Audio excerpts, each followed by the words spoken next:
3 boys encountered a near-death experience with the supernatural. Now it's Halloween night, and they believe they are safe. Until they find out something's going on in the graveyard, and they find themselves oddly drawn to it. There's a chill in the air. Must be fall. Join me for a tale of Halloween.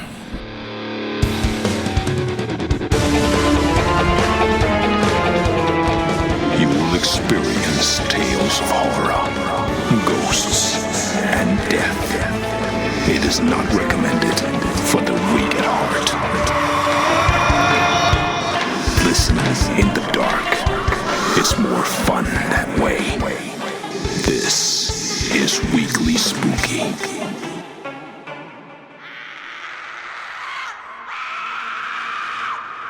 Hello, my spookies. It's Wednesday, and you know what that means. It's time for a little spooky in your weekly. I hope you've been enjoying all of the extra fear we've been publishing this month, because it is October after all. It's the most wonderful time of the year.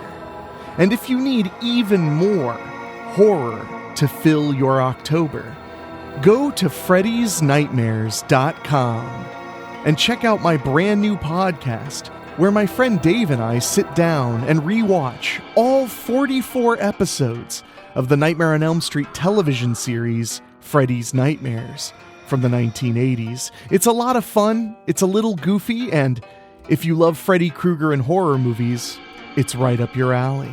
But don't worry, my spookies. This show is going nowhere. We have so many more excellent stories to share just in this month, let alone the rest of the year. Make sure to check out last week's story, which I wrote myself, called The Grinner, as well as a brand new Terrifying and True about poisoned Halloween candy. And of course, Monthly Spooky is coming right up, as well as our Halloween Day special, which I assure you will bring you lots of spooky good times. And this Friday, keep an eye out for a very special surprise show that's fun for the whole family. And if you love what we're doing, go to weeklyspooky.com, click on Patreon, and for as little as $1 a month, you can help us bring the spooky every week, and not just in October. We have 90 supporters. Will you help us reach 100? We would really appreciate the help. But for now, it's about time to head back to Strickfield after these words from our sponsors.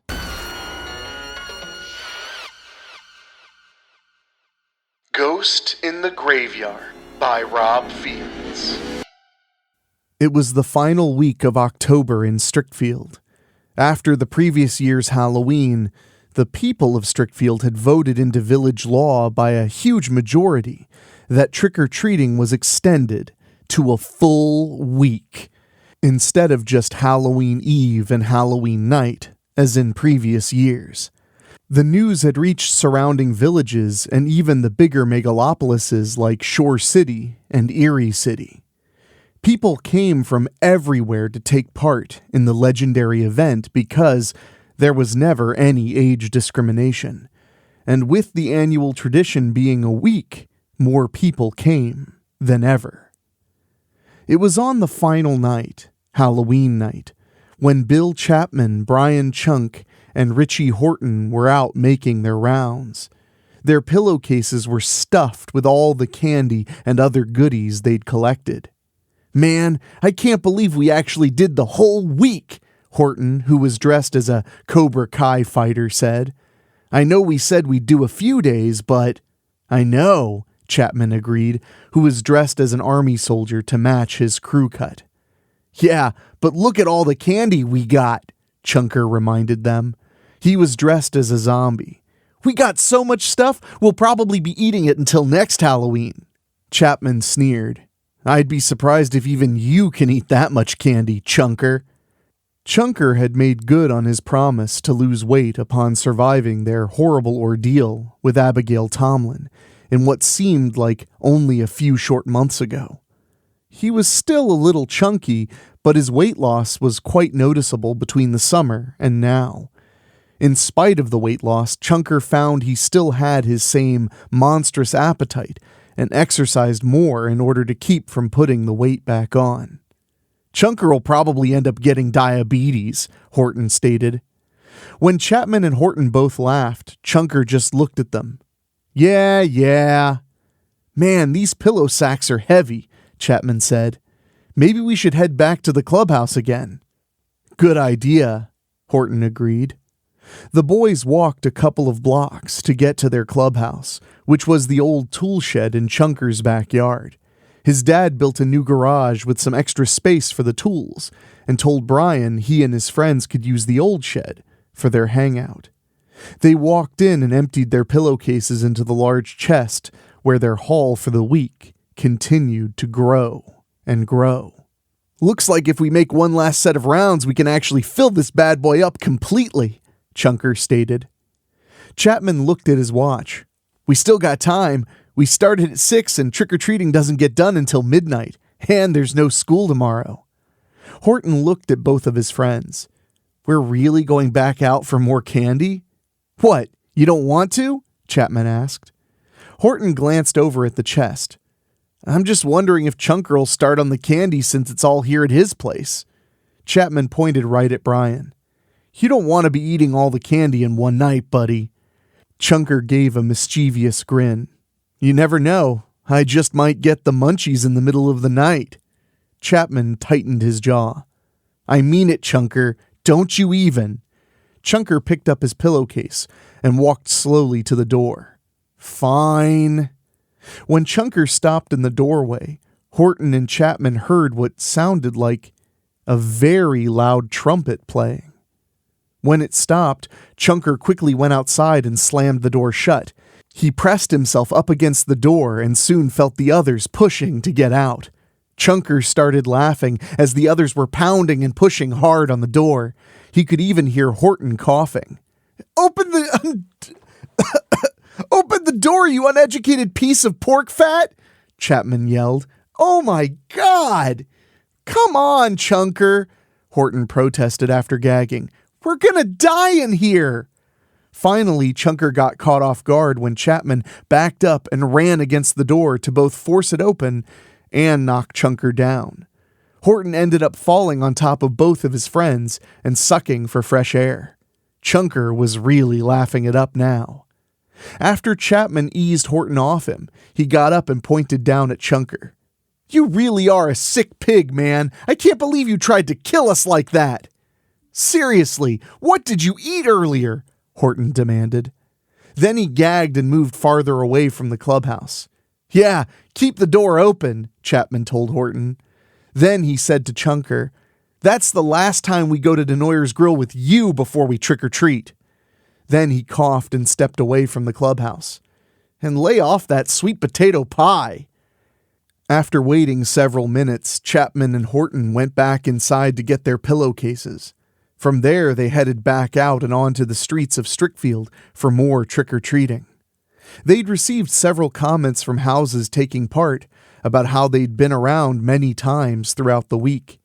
Just the same, they still gave them the treats. After all, Strickfield was the one village where there was no discrimination for trick-or-treating. It was around 11 o'clock when the boys reached Denoyer's Grill. Now remember, Chunker, we're not going in for food, Chapman reminded him. You just said you needed a bathroom break. I know, he replied and opened the door. The boys walked inside to a still-packed dining room.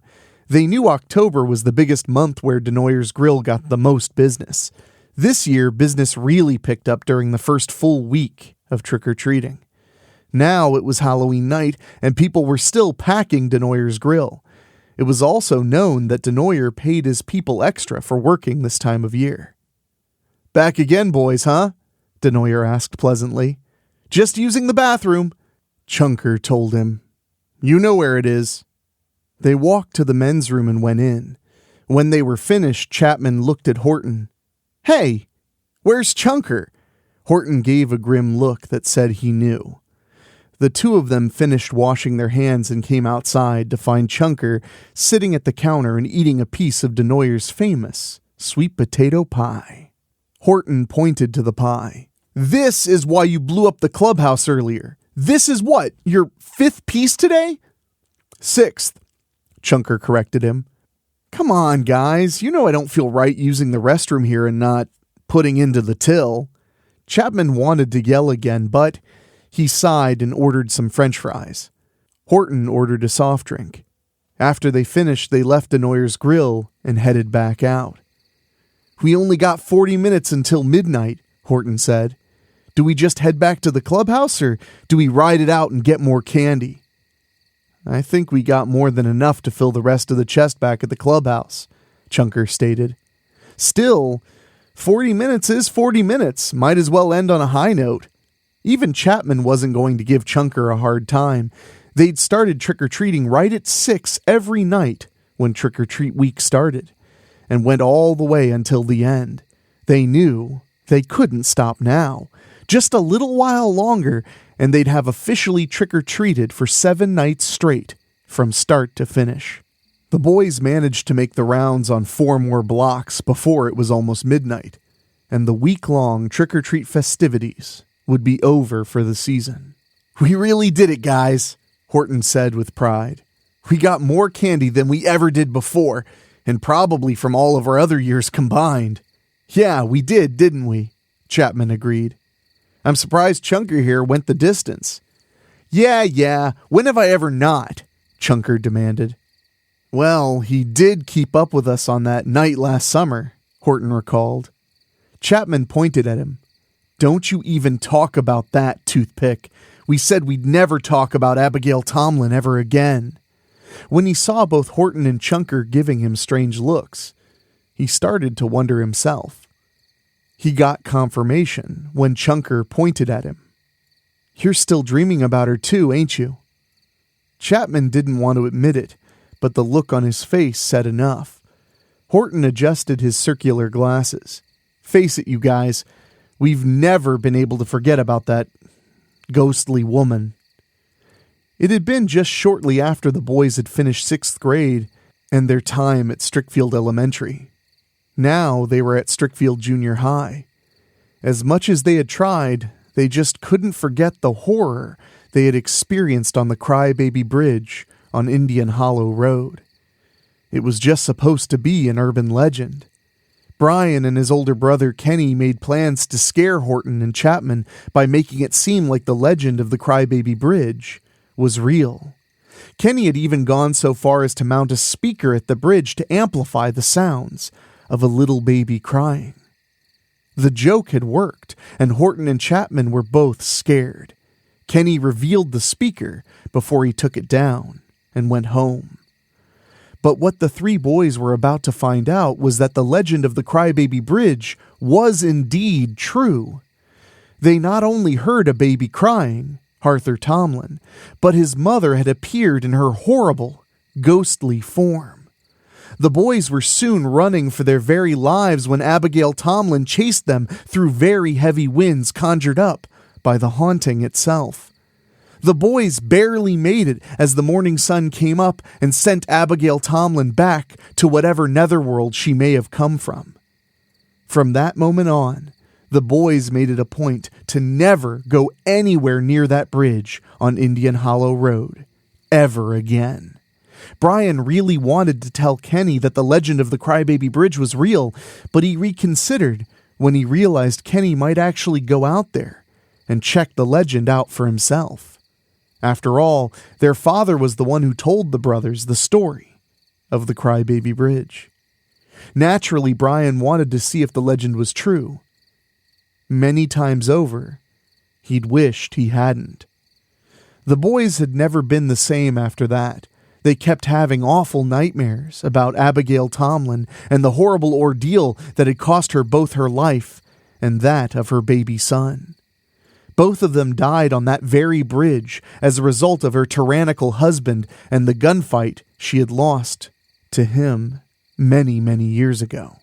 The boys felt deep down that Abigail Tomlin wasn't finished with them, not by a long shot. I really didn't want to say it, Horton finally confessed. She's coming back for us. I think she's just waiting for the right time. How's she going to come back for us? Chapman demanded. None of us have ever gone back to Indian Hollow Road, right? Chunker shook his head. I haven't. No way. Me neither, Horton confessed. I haven't either, Chapman also confessed. Then he reached out and swung his fist at nothing. Why are we still dreaming about her then? It's like she's still haunting us. I don't want to say anything to Mom and Dad. I don't know what they'd say. Well, my mom would likely take me to a shrink, Horton piped up. She already thinks I'm crazy enough, especially since I'm hanging around with you two. Both of them sighed. They knew Horton's mother never really liked either of them. Still, she never forbade her son from being friends with them.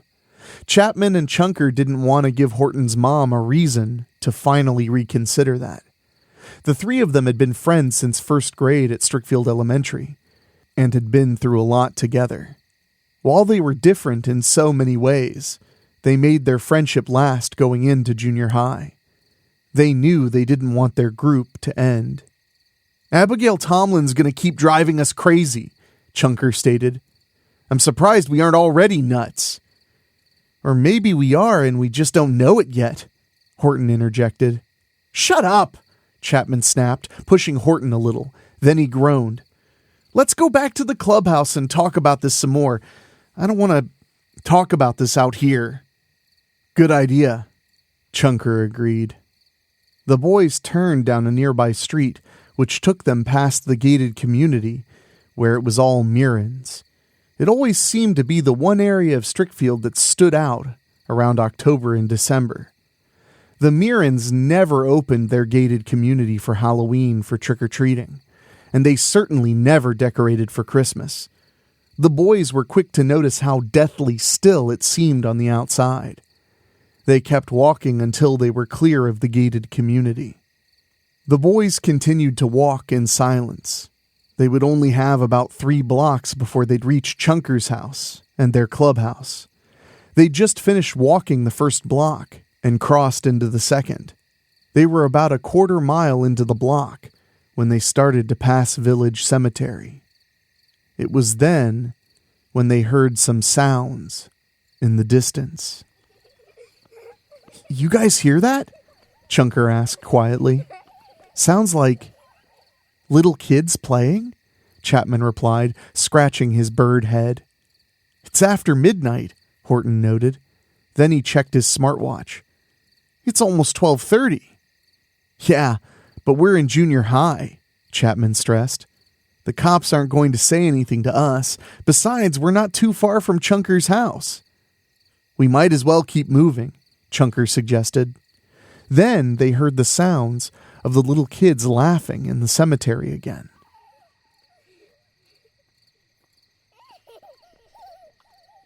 The boys wanted to turn away and keep going. But deep down, we should head inside and check on those kids, Chapman said. Yeah, but, Horton stammered. When he saw the slight glare on Chapman's face, he sighed. Yeah, you're right. It is too late for those kids to be out here. And in a graveyard, Chunker added. The boys went to the cemetery entrance and found the iron gates were locked. When they heard the children laughing again, they realized they had only one way inside. They tossed their pillowcases of candy over the wall and scaled it to get inside. After dropping to the grass below, they picked up their candy and stashed it until they could come back for it and leave. Over there, Chunker said, pointing in the direction of the laughter. The boys walked cautiously through the seemingly endless rows of tombstones. Village Cemetery wasn't nearly as big as Strickfield Cemetery, but it may as well have been with the atmosphere. There was a light fog among the tombstones. Even though it was officially November 1st now, Halloween night itself continued into the late hours in many places. Strickfield was no exception. I can't believe I'm walking around in a graveyard on Halloween night, Horton groaned. Yeah, Chunker muttered. Stick close. The boys kept walking cautiously through the cemetery until they came upon the scene of the laughter. It looked as though a group of children were in their Halloween costumes. They were laughing as it seemed they were playing a game. Well, it don't look like they're in any danger, Chunker observed. Okay, guess we can go home then, Horton uttered quickly. As Horton turned away, Chapman snatched his wrist. Come on, dude, really? Don't forget, safety in numbers here. When Horton calmed down, Chapman let go of him. The boys watched the children still playing their game. They weren't sure what the game was, but it looked like some form of hide and seek.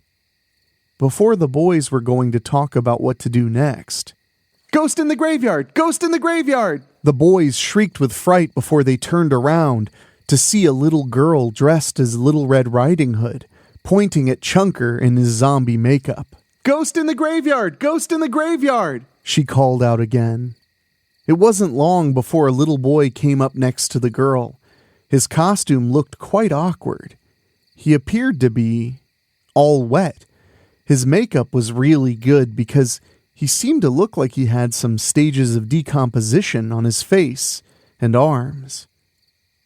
That's not the ghost, Annabeth, the boy told her. The ghost is still around in here somewhere. You know who the ghost is. Annabeth turned to the boy, still pointing at Chunker. But he looks like a ghost too, Arthur. Arthur was looking the boys over. It's not him, he told Annabeth again. What are you guys doing out here in the cemetery? Chapman asked. It's after midnight. Aren't you afraid the cops will come here? Arthur laughed. The police never come in here on Halloween. They got way too much to do tonight to be looking in here. But what are you doing in here? Horton asked. Aw, we're playing our favorite game for Halloween night, Ghost in the Graveyard, Arthur answered. Want to play? The boys looked among themselves with uncertainty. Oh, come on, Arthur beckoned. It's Halloween night. We got the whole graveyard to ourselves. There ain't going to be any cops looking in here. Trust me on this one. Okay, Horton stammered. We can play a few rounds, right? No school tomorrow and all. Yeah, okay, Chapman agreed. Chunker seemed just as unsure as his friends, but he still gave an affirming nod. Arthur motioned for the boys to follow him and Annabeth. He called for the other children, who were quick to gather around. Okay, people, these guys are playing Ghost in the Graveyard with us, he told them. The ghost is still out there. Then he explained the rules to the boys as he pointed to the nearby mausoleum. That's our home base. We already picked somebody to be the ghost. The ghost is out there in this cemetery somewhere. Now, we'll chant the hours again so the ghost knows we got new players in the game. I'll call out once we finish the chant. Once I do, we all go out looking for the ghost. If anybody spots the ghost, you yell, Ghost in the Graveyard, and run back to home base, the mausoleum. Now, if the ghost catches you at any point and you're not at home base, then you become the next ghost. Got it? The boys nodded. Then Arthur led the chant by chanting the hours. When they reached midnight, Arthur called out, Midnight! Midnight! We hope we don't see a ghost tonight! Everybody cautiously walked away from the mausoleum and started looking around. The boys pulled out their smartphones and turned on their camera flashes. They found they weren't much help after a little bit. They also noticed they weren't getting any reception. I don't like this, Horton whispered. Something's really wrong here. I can feel it. Yeah, I feel the same way, Chunker agreed. It'll be okay, guys, Chapman said. We'll just play a few rounds and then get these kids to go home. You don't sound so sure of yourself, Horton said. Chapman didn't have to say it, but Horton and Chunker could both see on his face that he was just as concerned as them. Just then, Oh, come on, Chunker, really? Horton groaned as he coughed and waved his hand in front of his face. Chapman was also waving his hand in front of his own face. Man, Chunker, you gotta stop eating so much of Denoyer's sweet potato pie. I'm sorry, guys, Chunker said quietly. It's kinda scary in here. It's no different than during the day, Chapman countered, trying to sound more confident than he felt. Don't you watch scary movies? Horton demanded. You know what you said ain't right. It's always different in a cemetery at night. Chapman groaned. But we're not in a scary movie, nerd. You're right. We're in a very scary graveyard on Halloween night, Horton said quickly. It was nighttime when we saw a ghost over the summer. Yeah, we know ghosts are real, Chapman, Chunker reminded him. Chapman looked like he wanted to yell at both of them, but he kept his thought to himself. Instead, any of you guys see the ghost yet? Horton shook his head. No. Nope, Chunker replied. Could be anywhere. And then Arthur joined up with them. It's okay, guys. There's nothing to worry about. Once we find the ghost, we run back to home base. You sure there's somebody being the ghost out there, right? Chunker asked. We've been looking around and we haven't seen anybody else. Except you, Horton added. Trust me, there is a ghost, Arthur promised. Probably stalking us right now, unless the ghost is where the others are. No, Horton disagreed. You said if anybody saw the ghost, they're supposed to chant ghost in the graveyard. Yeah, we haven't heard anybody chant yet, Chunker stressed. Village cemetery was lit decently, thanks to the streetlights around the paths. The boys didn't want to say it, but they seemed to think that Arthur's makeup looked more and more realistic in terms of the decomposition. And he still looked soaking wet. If he was supposed to be a zombie himself, then whoever did his makeup was really good. Let's check over there at that mausoleum, Arthur suggested. At first Horton hesitated. Then Chapman reminded him. Safety in numbers. Okay, Horton groaned. The four boys cautiously walked to the mausoleum Arthur was guiding them to. I'm pretty sure the ghost is hiding in there. That's where she was last time. Yeah, but wouldn't it be better to hide somewhere else? Chapman asked. Arthur didn't say anything, but they continued until they reached the entrance of the mausoleum. Mom? You in there? Arthur called out. Horton looked from Chunker to Chapman. Mom? Now both Chunker and Chapman had the same worried looks as Horton. Suddenly, the door to the mausoleum flew open. To the horror of the three friends, a ghastly, glowing woman who wore a blood-stained, damp wedding gown now stood in the doorway. Her flesh was quite decayed, and her red eyes glowed as bright as those at a railroad crossing gate. The apparition screamed with delight as she looked upon the three faces. My babies, you've finally come home to your mother, Abigail Tomlin said in her dead and disembodied voice. Then she held her arms out to grab them. Abigail Tomlin! The three friends screamed together. Then they turned and ran for all they were worth. The ghost of Abigail Tomlin screamed herself to pierce the stillness of the night as she began chasing them. We're not at the bridge, Chunker moaned. How is this even happening? Oh man, oh man, oh man, oh man, oh man, Horton squealed. We gotta get out of here, Chapman yelled. There will never be any escape for you, my babies, Abigail Tomlin called out to them. Not this time. And never again. To the surprise of Chapman and Horton, Chunker was actually running fast enough to leave them behind. Horton shrieked, and both he and Chapman ran faster to keep up with him. As the boys came upon the other children, they were yelling for them to run, waving their arms at them frantically. Ghost in the graveyard! For real! Horton screamed. Get out of here! Go home! Chapman added. We're all gonna die if she catches us! For real!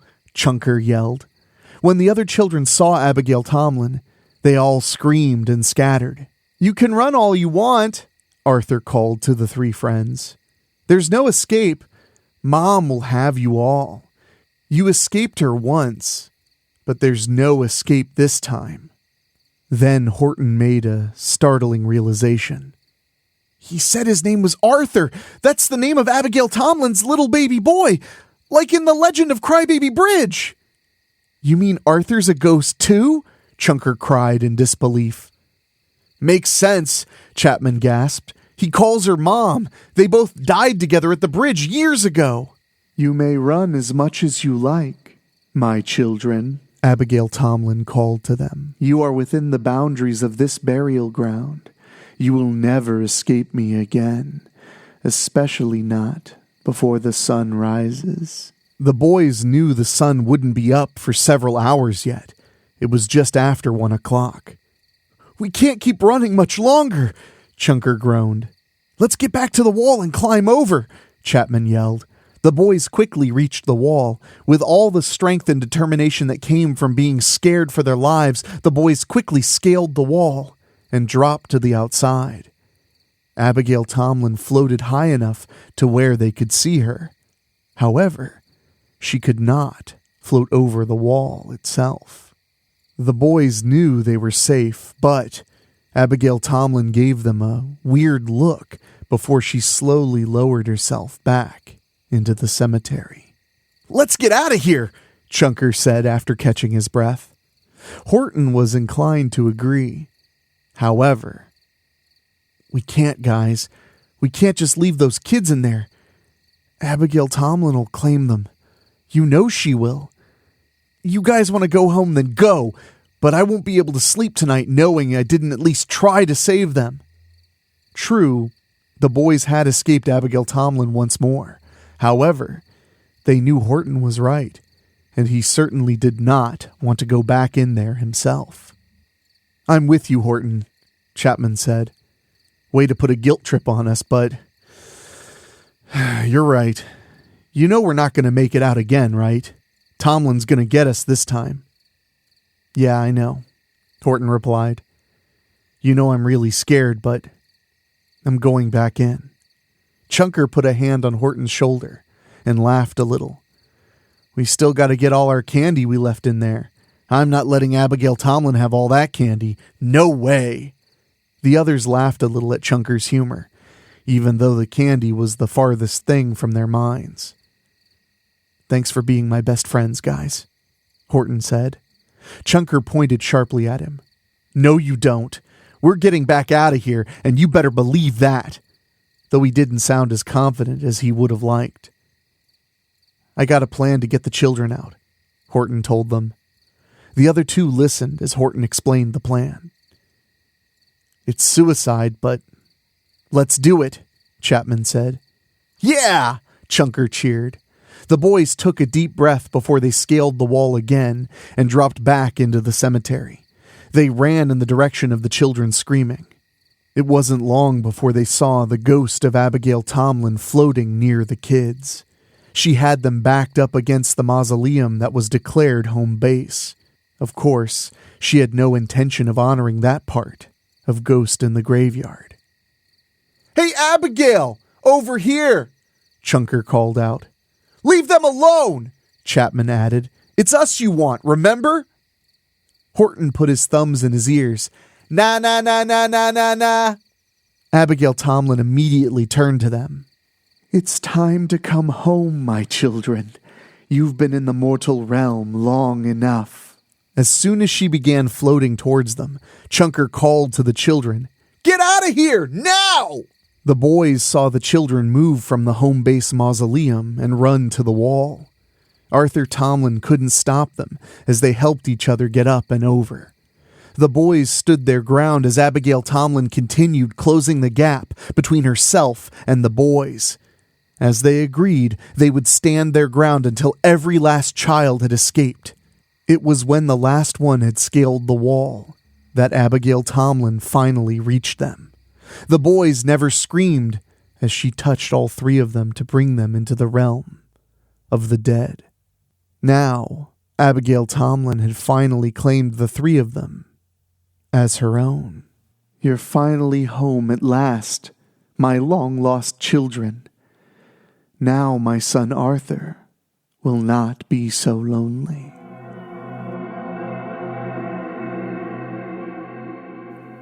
The family and friends of the boys and the children of those they saved searched Village Cemetery again and again. The only thing they turned up were the 3 pillowcases full of candy.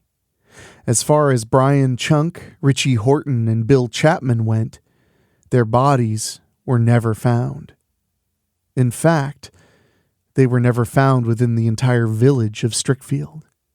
After several weeks of searching and an investigation, the boys were finally given up for lost. In fact, the 3 boys were never, ever seen again. However, if you're ever foolhardily brave enough and you happen to drive into Strickfield, go to the bridge on Indian Hollow Road. The Crybaby Bridge, at night. Just remain there for a while. When you feel the winds starting to blow, you might, just might, hear the cries of Brian Chunk, Richie Horton, and Bill Chapman calling out for help from beyond the mortal realm as we know it. And you might even see the ghost of Abigail Tomlin, who continues to haunt this region of Strickfield, especially on Halloween night.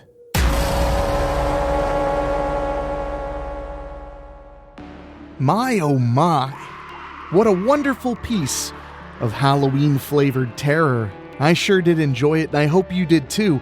Every October, I enjoy taking a little hike over to Strickfield.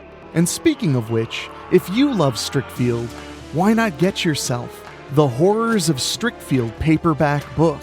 That's right, it features the first 40 Strickfield stories from this very podcast, and it's available at Amazon.com. Just search Horrors of Strickfield. All right, my friends, we are getting closer and closer to the big day, to All Hallows Eve, to Halloween, as they used to call it. And I could not be more excited. And if you want to help the show out, but you don't have a lot of money to throw around to buy some merchandise or support us on Patreon, please go to your favorite podcast app, make sure you're subscribed, and leave us a 5-star rating. That star rating helps brand new listeners decide they want to give us a chance. And it really does help the show out. But if you want to go one step beyond, Patreon's the way to go. And speaking of which, I want to say an extra special big thank you to our Patreon podcast boosters, folks who pay just a little bit more every month to hear their names on the show. And they are Julia Kirsch, Christopher Sullivan, Brent McCullough, Gino Lyons, Steve King, Karen Weemet, Jack Kerr, Jeff and George Hilton, Craig Cohen, and Kevin Fry. Thank you all so much. And if you want to hear your name on every show here at Weekly Spooky, just go to weeklyspooky.com and click on Patreon. Or you can go there and click on Store, find yourself a t-shirt, a mug, a hooded sweatshirt, or more. But regardless of all of that, most importantly, I thank you for listening to the show. And I hope I'll see you back here on Friday for a little family-friendly surprise. But until then, I'm going to get out of here. So for myself, for my executive producer Rob Fields, my producer Dan Wilder, and my composer Ray Mattis, I will talk at you next time. Thank you for listening. Make sure to find your way back next week. But for now, you are safe. Trust me.